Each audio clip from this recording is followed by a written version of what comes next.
The direction of the President of the United States, it is the stated policy to return American astronauts to the moon within the next 5 years.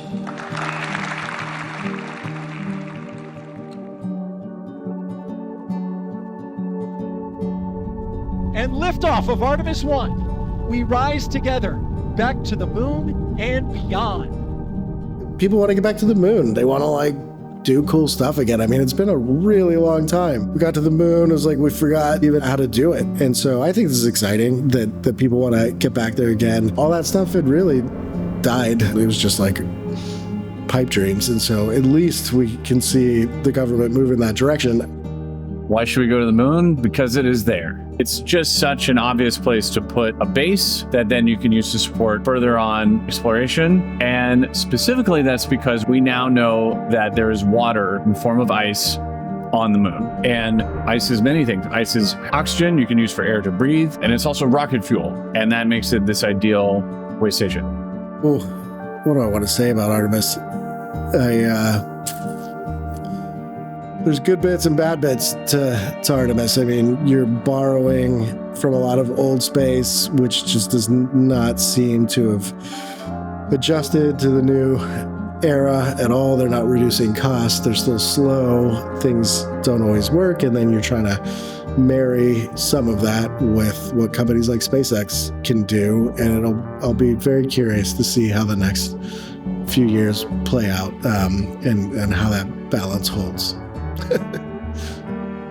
It's become quite clear in the last few years, unfortunately, that the SLS and Orion programs are so horrendously expensive and so wildly off track that they are having spillover negative effects on the rest of the space industry and on the rest of NASA. The main contractor, Bechtel, who is building the third mobile launch tower for the SLS Block 1B, is on track to spend $2.7 billion by 2029 on a steel truss tower that was originally meant to be $380-something million and delivered by 2023. And because of the way the contracts are written, NASA can't do anything about it. They can't even meaningfully deny Bechtel their performance bonuses. So literally, this organization, Bechtel, has bamboozled, with NASA's management complicity, the US taxpayer out of billions of dollars. $2.7 billion for this tower is more than the total value of the contract that SpaceX was awarded for the human landing system, for the entire damn rocket that's meant to take the people and all their cargo down to the moon and bring them back again. And meanwhile, SpaceX, of course, has built multiple launch towers seemingly in an afternoon. We really have to ask ourselves, why are we spending $5 billion a year on this program for 20 years with nothing to show for it? We should cancel it. Just after midnight tonight, a SpaceX rocket is due to lift off, carrying a pair of commercial landers that will try to touch down in the coming months.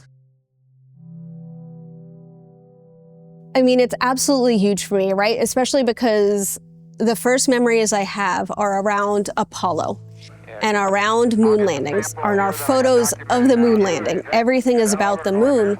And I grew up in Houston, in the same neighborhood as Neil Armstrong, Buzz Aldrin. Here I am, 3 years old, and I'm flipping through my dad's scrapbooks of awesome people and pictures of the moon.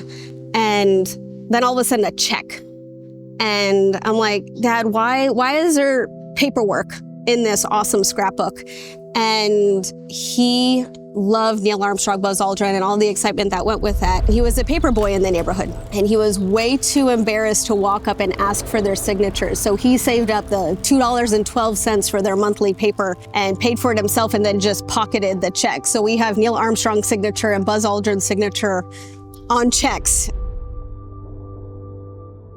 We have 10 different payloads that we're bringing. We're doing everything from drilling to analyzing regolith to what are the dust interactions? It's a huge issue that comes up in lots of questions. And so it's going to start with small little experiments and capabilities like this and just continue to expand to have an entire cislunar and lunar economy. And so you'll have on-orbit communications in lunar orbit, in Earth orbit. You're going to have this much larger and much more capable infrastructure and economy beyond just the Earth.